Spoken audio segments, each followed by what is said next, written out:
Hey guys, welcome to another episode of Joshua Live. So we got some news here. Usually when I say news, it's always exciting stuff, but this one not so much. I don't know. Some people might enjoy it, some people might not. The rewards are nice though. But yeah, we're getting season six as scheduled. I think they first scheduled it for March the 1st, and then they pushed it back to the 7th to not collide with the Alliance Rush thing, which thank goodness, or else it would have been like a total mess. But yeah, here we have it.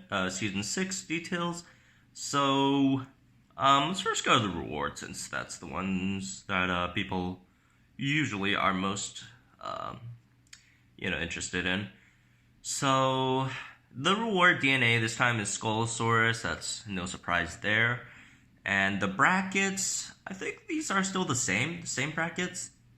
So lowest one is 2.5k trophies. You get a rare incubator and 3,000 skull DNA. 4.5k is the next bracket. You get an epic incubator and then 4.5k skull DNA. Then 250 more trophies. You start getting some of the good rewards, which I would say 25,000 coins, 180 hard cash, an epic incubator, 5.5k skull DNA, 5,000 trophies is still the same coins, 500 hard cash, an epic incubator, and 7,000 skull source DNA. 250 or 500 to 251, you get 50,000 coins, 1.2k hard cash, an epic incubator, and 9,000 skull DNA. Rank 250 to 101, you get 100,000 coins, which that's a decent amount. 2.6k hard cash, an epic incubator, and 9,000 skull source DNA. And then, moving up here, everything is mostly different, all the way up to top 11. The only difference is in the skull source amount. 250 to 101, that's 11,500, and then 50 or 100 to 51, you got 14.5k, and then 11 to 50, it's 18,000 skull source DNA. Then 6 to 10, that's where you get another boost, is 200,000 coins, 5.2 thousand hard cash, an epic incubator, and 22,000 skull source DNA. 4 to 5, 4 and 5, I guess, is 250,000 coins, 7,000 hard cash, an epic incubator, and 27,000 skull source DNA. Third place is 250k coins, 7,000 hard cash, premium incubator, 27,000 skull DNA. Second place, 250,000 coins, 7,000 hard cash, premium incubator, 35,000 skull source DNA. First place is 250,000 coins, 7,000 hard cash, premium incubator, and 75,000, or not 75, 45,000 skull source DNA. So the rewards are mostly the same, except this time it's skull source, and that's a common, so the mounts are obviously different. You don't want like the same mounts as an epic. So yeah, anyways, it starts March the 7th, and where does it end? Where does it say it ends? March the 18th. So 11 days isn't too horrible. It's not what we had during the Christmas one, whichever season that was. What season is this? Season 6? I think that was season 4. That was gruesome. Man, that was gruesome. So 11 days isn't too bad. It's a week and 4 days, so not too horrible. Trophy settings. So you still got your standard seasonal trophy resets, and if you don't really understand it, I'll just explain it in terms that are easier to understand. It's like doing marginal taxes. So everyone above 4.5k trophies will be reset.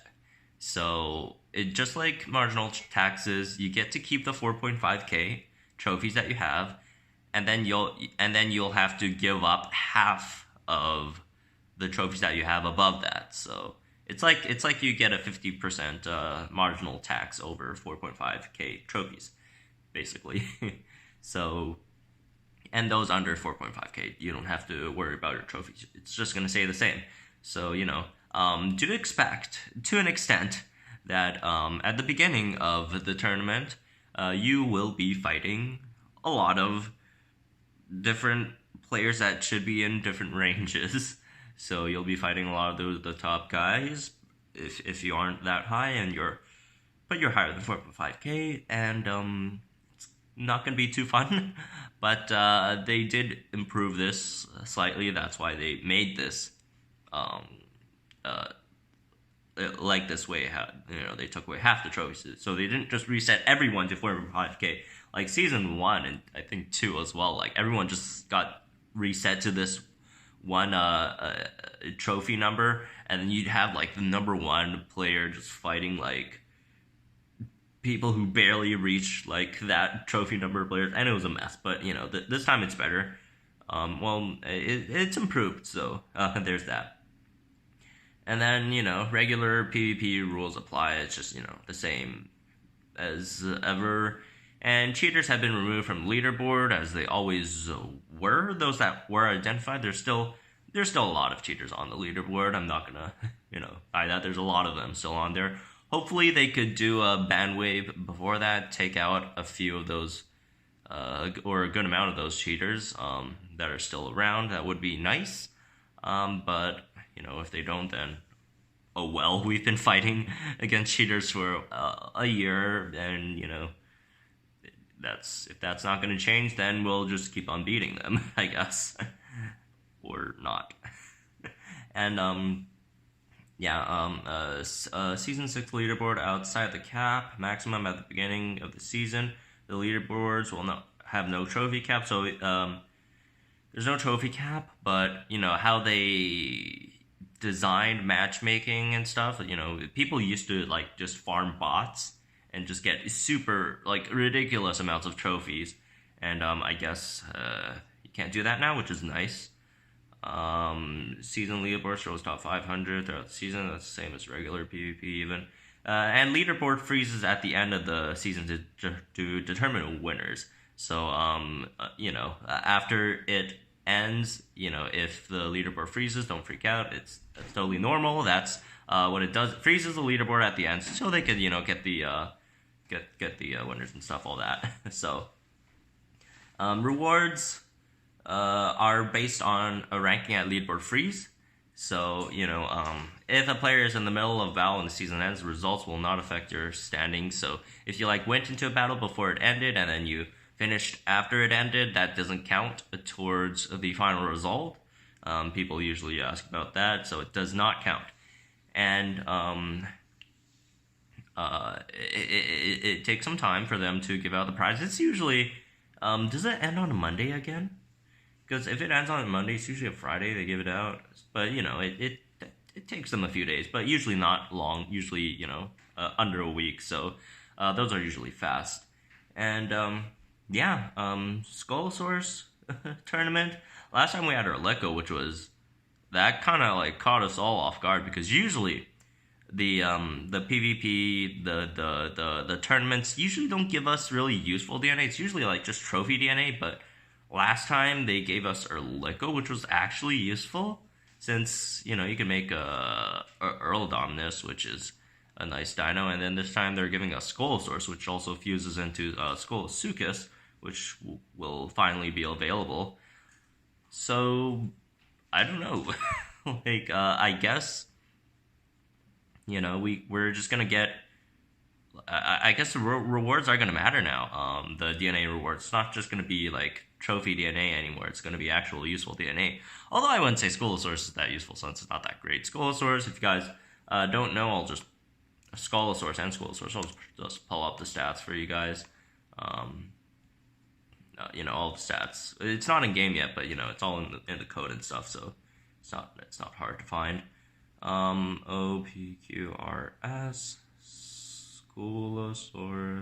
Skullsource. All right, let's first look at the Skullsource, the Anki thing. So 3.6k health, 1000 damage, 110 speed, 25% armor, 5% crit chance, rampage, vulnerability, strike and swap in defense, which is the 2-turn shield thing, 50% shield. I don't know. Not a huge fan. I think Euphocephalus is far better. than whatever this thing is, Skullsaurus. Yeah, I don't think it's even close. Similar HP. Eubocephalus has like 100 less base damage. I think similar speed as well. Defense, this guy's 25%, Eubocephalus is 40%. So that just blows it out of the water. And this guy has swap and defense, while Skullsaurus or Eubocephalus doesn't have. But swap and defense, I never thought it was that great anyways. But, I mean, it could have its uses. It's a, you know, something with 25% armor, it's a decent swap in, I guess.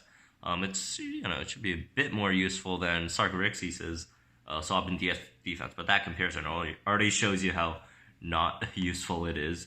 And let's look at the other one, the Skullsaurus, the hybrid, if I could find it. Okay, it's over here.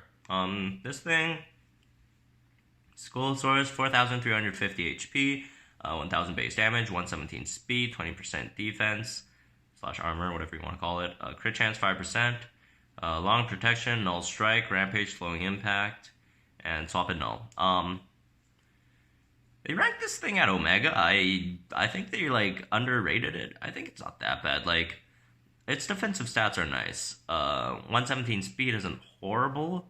You know, that's as fast as what I need a Sucus. So you got that. The health isn't. Health could have been better. Damage is fine for, you know, what it is.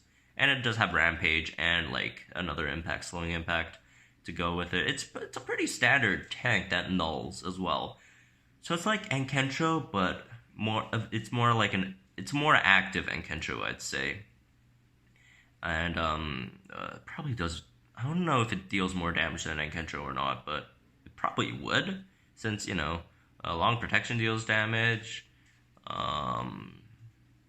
You know, slowing impact does the same damage as the strike from Ankentro. Well, you know, Ankentro, that base half counter just helps it so much with its damage, and that's why Ankentro is so great. But yeah, not a bad dino. Swap and nullification, not a really useful move. I mean, it's great against certain dinos, but you know, it's really a niche move. But overall, it's not bad. Yeah, anyways, that's gonna be it for this video. Season 6 is coming soon. And good luck, guys. I'll try in this one. Hopefully I could, you know, I'm looking for a top 50 finish. If not, then oh well. It depends on, you know, how many cheaters they get rid of. If they get rid of enough cheaters, I'll probably try. I'll see if I can get top 10. But anyways, that's gonna be it for this video. Hope you guys enjoyed it. Good luck in the season 6 tournament. Subscribe if you guys are new to the channel, and I'll see you guys in the next one.